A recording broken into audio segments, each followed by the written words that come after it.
Good evening. It is 6:17, and this is Seth Moore coming to you again with World News here on Anchor by Spotify, along with Spreaker, iHeartRadio, Amazon, as well as Apple Music, Patreon, Podbean, and many other host sites that you can hear our podcast. Now, as promised, again, we're here again, and we're going to be bringing you additional information on our series BRICS and how it's affecting the world as we speak right now. And this information, I'm telling you, kings and queens, as I give it to you, I want you to really look into this and hear me out. Hear me out. Continue to support us. Continue to subscribe, like, share. And as we bring you this information, that's critical information. We're not saying that you don't know some of this stuff already, but we want to, for those who do, we want to refresh you. We want you to bring you up to date on what is actually happening, things that happened in the past and things that are happening now that lead up to this compilation of information that is so critical for our world today. And as I promised, we're going to be talking about, as I mentioned to you, about Iran and the Iraq war and how Iraq was a puppet that was used against Iran to seize oil reserves, and how this led up to the 9/11 disaster, and how all this stuff was orchestrated and just wicked stuff. Now, but first, what we're going to do, before we get to those other parts, which we've already, of course, shared some, how Bush's grandfather helped Hitler rise to power. You heard me right. How the Bushes father, of course, George Bush, because we had George Bush Sr., who was president, and of course, his son, George W., was president as well. But George Bush W's father's father, which was Prescott Bush, okay, he was instrumental in funding the war and the genocide of millions of Jewish people in the Holocaust, and how he played a pivotal role in part in financing. These people are wicked, y'all, I'm telling you. So we're going to give you some of this information, and we're going to come back again probably on Wednesday, and we're going to pick it up again. Today is Monday evening. What is this? December the 9th, I believe it is. Yes.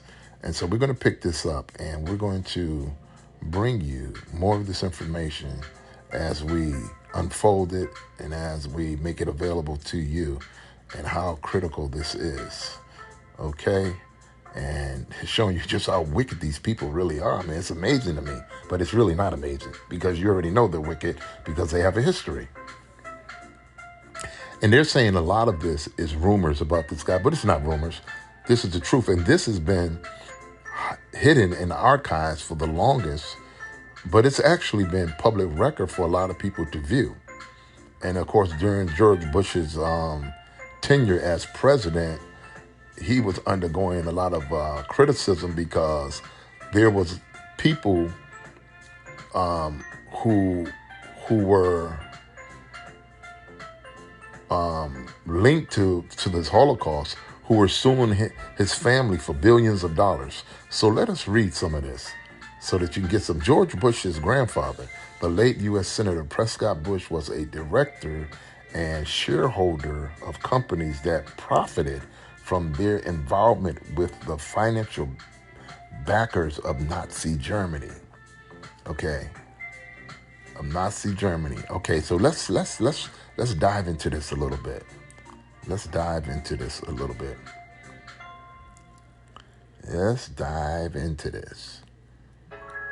Let's dive into this. Okay. We're going to dive into this and, and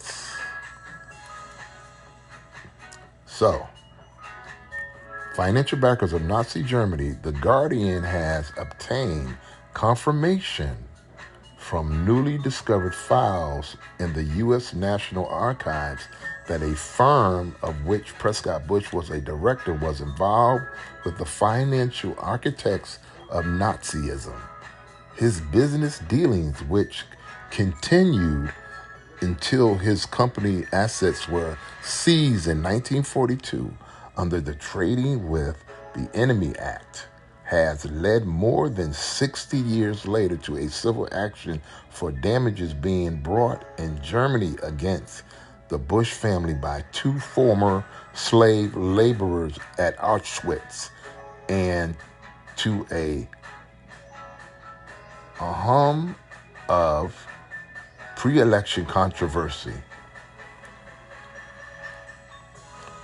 The evidence has also prompted one former U.S. Nazi war crimes prosecutor to argue that the late senator's action should have been grounds for prosecution for giving aid and comfort to the enemy. The debate over Prescott Bush's behavior has been bubbling under the surface for some time. There has been a steady internet chatter about the Bush-Nazi connection, much of it inaccurate and unfair, but the new documents, many of which were only declassified last year, show that even after America had entered the war and when there was already significant information about the Nazis' plan and policies, he worked for and profited from companies closely involved with the very German businesses that financed Hitler's rise to power. It has also been suggested that the money he made from these dealings helped to establish the Bush family fortune and set up his political dynasty. Listen to this, y'all. Remarkably, little of Bush's dealings with Germany has received public scrutiny, partly because of the secret status of the documentation involving him, but now the multi-billion-dollar legal action for damages by 2 Holocaust survivors against the Bush family and the imminent publication of 3 books on the subject are threatening to make Prescott Bush's business history an uncomfortable issue for his grandson, George W., as he seeks re-election. While there is no suggestion that Prescott Bush was sympathetic to the Nazi cause, the documents reveal that the firm he worked for, Brown Brothers Harriman, BBH, acted as a U.S. base for the German industrialist Fritz Thyssen, who helped finance Hitler in the 1930s before falling out with him at the end of the decade. The Guardian has seen evidence that shows Bush was the director of the New York-based Union Banking Corporation, UBC, that represented Thyssen's U.S. interests, and he continued to work for the bank after America entered the war. Wow. Bush was also on the board of at least one of the companies that formed part of a multinational network of front companies to allow Thyssen to move assets around the world. These some dirty people, man. How clear they are. Thyssen owned the largest steel and coal company in Germany and grew rich from Hitler's efforts to rearm between the 2 world wars. One of the pillars of Thyssen's International Corporate Web, UBC, worked exclusively for and was owned by Thyssen Control Bank in the Netherlands. More tantalizing are Bush's links to the Consolidated Silesian Steel Company, CSSC, based in mineral-rich Silesia on the German-Polish border. During the war, the company made use of Nazi slave labor from the concentration camps, including Auschwitz. The ownership, CSSC, changed hands several times in the 1930s, but documents from the U.S. National Archives declassified last year linked Bush to CSSC, although it is not clear if he had and UBC were still involved in the company when Thyssen's American assets were seized in 1942. Dirty, dirty, dirty. 3 sets of archives spell out Prescott Bush's involvement. All 3 are readily available thanks to the efficient U.S. archive system and a helpful and dedicated staff at both the Library of Congress in Washington and the National Archives at the University of Maryland. The first set of files, the Harriman Papers in the Library of Congress, show that Prescott Bush was a director and shareholder of a number of the companies involved with Thyssen. The second set of papers, which are in the National Archives, are contained in Investing Order Number 248, which records the seizure of the company's assets. What these files show is that on October 20, 1942, the Alien Property Custodian seized the assets of the UBC, of which Prescott Bush was a director. Listen to this shit. These folks are rotten to the core.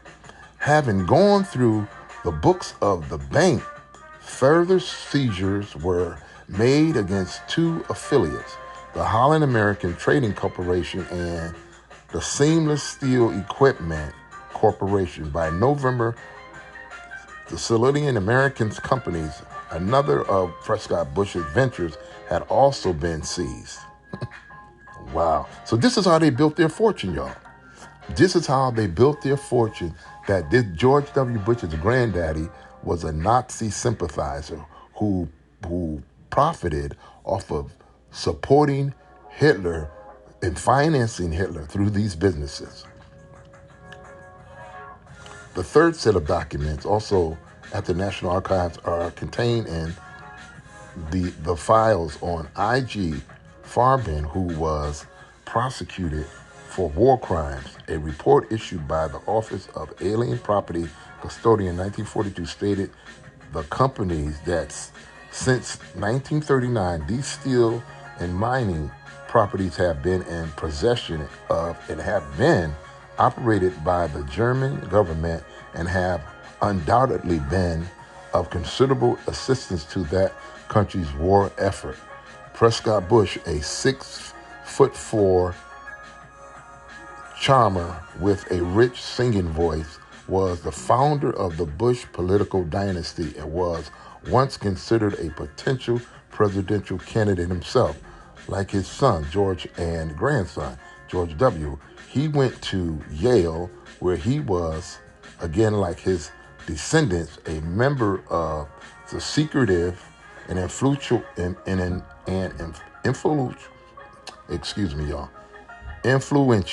Skull and Bones Student Society. That I ain't gonna say that. Oh man, I got ready to say that word, y'all. He was a part of that Skull and Bones too. These some dirty dogs. He was an artillery captain in the First World War and married Dorothy Walker, the daughter of George Herbert Walker, in 1921. In 1924, his father-in-law, a well-known St. Louis investment banker, helped set him up in business in New York with Averell Harriman, the wealthy son of the railroad magnate E.H. Harriman in New York. who had gone into banking.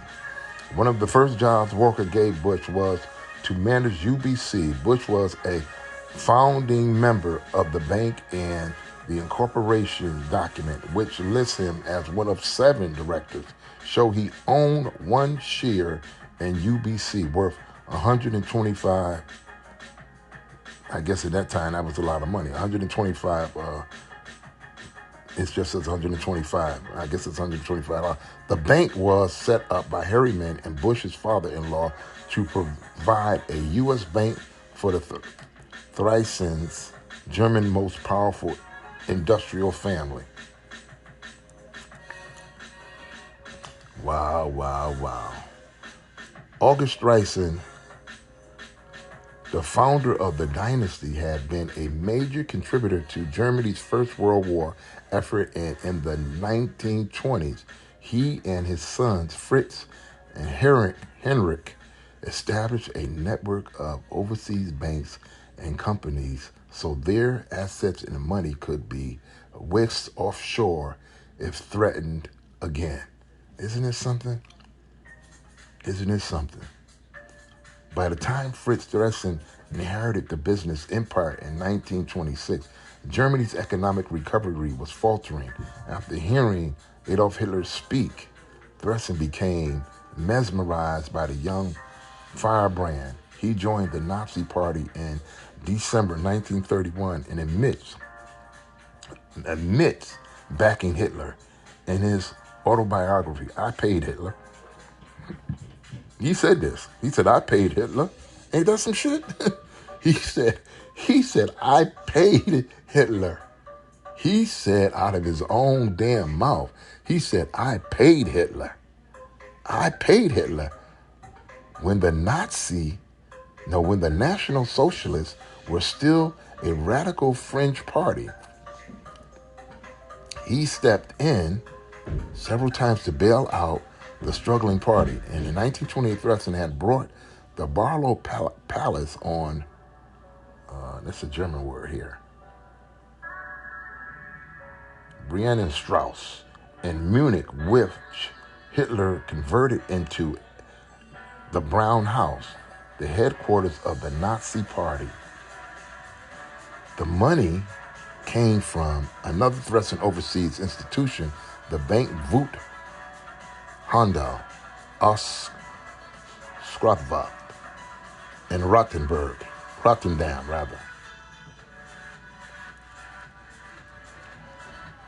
These folks are something else, y'all. Oh my goodness. By the late 1930s, Brown Brothers Harriman, which claimed to be the world's largest private investment bank, and the UBC had brought and shipped millions of dollars of gold. Listen to this. Millions of dollars of gold, fuel, steel, coal, and U.S. Treasury bonds to Germany, both feeding and financing Hitler's built-up to war. Between 1931 and 1933, UBC brought more than $8 million worth of gold, of which $3 million was shipped abroad, according to documents seen by The Guardian. After UBC was set up, and it transferred $2 million to BBH accounts, and between 1924 and 1940, the assets of UBC hovered around $3 million, dropping to $1 million only on a few occasions. Wow. In 1941, Thyssen fled Germany after falling out with Hitler, but he was captured in France and detained for the remainder of the war. Because after the war was over, y'all, a lot of these people, the U.S., because of the pressure of the Jewish people, the U.S., a lot of these people, because I remember this, the U.S. were given asylum to a lot of these German war criminals, and a lot of these people were being used in the technological advancement of building rockets and building bombs and so forth for the U.S. So the U.S. gave asylum to a lot of these war criminals. See how dirty people are?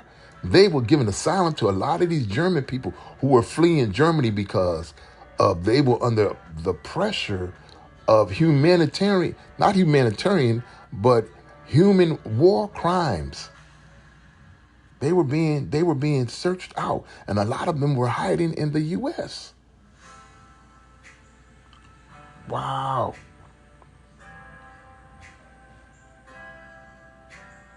There was nothing illegal in doing business with the Thresins throughout the 1930s, and many of America's best-known business names invested heavily in the German economic recovery. However, everything changed after Germany invaded Poland in 1939. Even then, it could be argued that BBH was within its rights, continuing business relations with the Thresins until the end of 1941, as the U.S. was still technically neutral until the attack on Pearl Harbor. See how they do? And they said there was nothing wrong with doing business with them. Now here you're talking about people who are funding wars to kill people. You understand what I'm saying? And when I lived in California, I'll never forget this. When I lived in California, I was talking with a Caucasian gentleman, and I never forget. And we brought up the subject about the Bushes, and he said, "Don't you know that the Bushes?" Now think about this too. He said, "Don't you know that the Bushes, their father?" He talking about Prescott now. He said that they were in, I believe it was Afghanistan. They was trying to get oil back early part of the 1900s, but they ran them out of there, and Prescott vowed that they would return. And so it's no wonder why you see that when George Bush was in office, they were unrelenting as to going into Afghanistan and toppling Afghanistan and Iraq, because this was an old feud. This goes way back.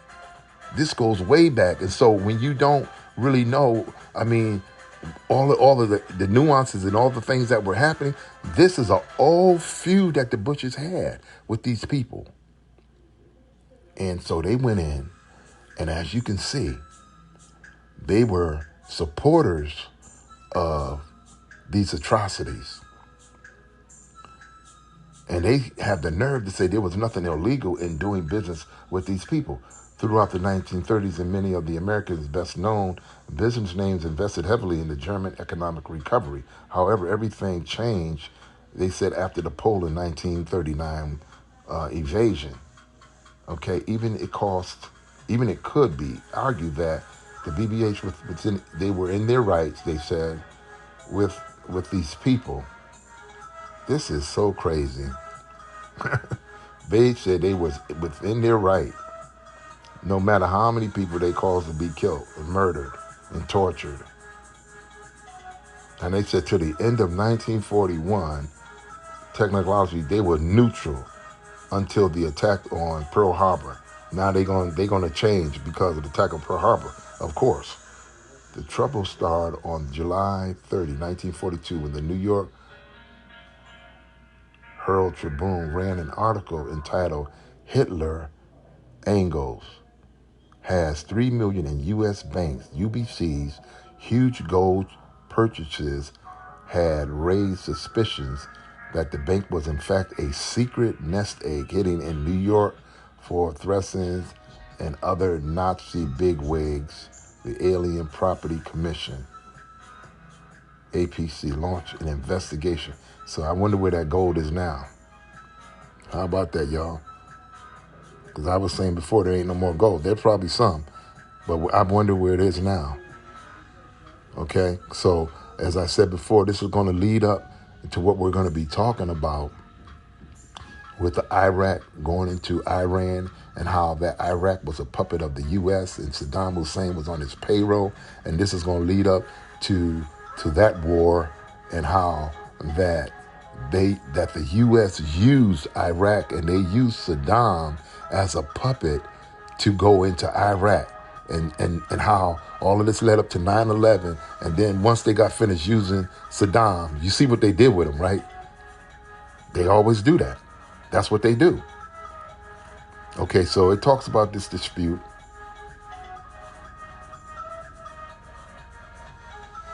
Okay, and Erdwin May, a Treasury attaché and officer for the Department of Investigation in the APC, was assigned to look into UBC's business. The first fact to emerge was the Roland Harriman. Prescott Bush and the other directors didn't actually own their shares in UBC, but merely held them on behalf of the bank Voot Handel. Strangely, no one seemed to know who owned the Rotterdam-based bank, including the UBC's president. Come on, y'all. You know who owned it, right? Prescott Bush did. It was they had it hidden. Okay, so May wrote in his report on August 16th, 1941, Union Bank Incorporated, August 4, 1924, is wholly owned by the Bank Voet Handel and Schipbroek NV of Rotterdam, the Netherlands. My investigation has produced no evidence as to the ownership of the Dutch bank. Mr. Cornelis Levens, president of the UBC, claims no knowledge as to the ownership of the bank Voet Handel, but believes it possible that Baron Heinrich Thressen, brother of Fritz Thressen, may own a substantial interest. And of course, you know that, Mr. Prescott had his hands in this as well. So we're going to, we're going to read a little bit more, and then we're going to be done, and we're going to bring back this. So this, you get an idea how corrupt and just how diabolical this really is, and how this plays into all of these different areas. Wow, man. May cleared the bank of holdings a golden nest egg for the Nazi leaders, but went on to describe a network of companies spreading out from the UBC across Europe, America, and Canada, and how money from Voet Handel traveled to these companies through the UBC. Wow. So we're gonna stop there, and we're gonna come back, and we're gonna give you some more information. But as I said before, this is so interesting, and then we know the kind of world that we live in. So it is really incumbent upon us to really have information that critically affects us every day, and to know how these things play into world politics, and how they're shaping things, and how they're bringing things to a head, so that we are aware, and that so that we're not taken unaware. So remember to like, share, and subscribe. And this is Seth Moore again on Anchor by Spotify, coming to you from Spreaker on iHeartRadio, as well as Amazon, Podbean, Apple Music, and again, we'll see you the next time.